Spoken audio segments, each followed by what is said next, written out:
অনেকের অভিযোগ বাশার আল আসাদ সরকারের 2 দশকের শাসনে সিরিয়ানদের জীবন নরকে পরিণত হয়েছিল।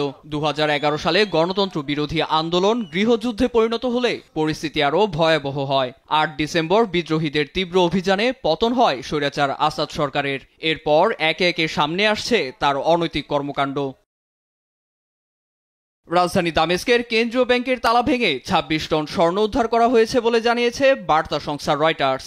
2011 সালে গৃহযুদ্ধ শুরু হওয়ার সময়ও একই পরিমাণ স্বর্ণ ব্যাংকটির সিন্ধুকে মজুদ ছিল বলে নিশ্চিত করেন সংশ্লিষ্ট 4 কর্মকর্তা। স্বর্ণবাজারে যার বর্তমান মূল্য 220 কোটি মার্কিন ডলার। এছাড়া ব্যাংকে মিলেছে আরও 20,000 কোটি ডলারের নগদ অর্থ। তবে সিরিয়ার রিজার্ভ সমৃদ্ধি কেমন তা এখনও স্পষ্ট হওয়া যায়নি।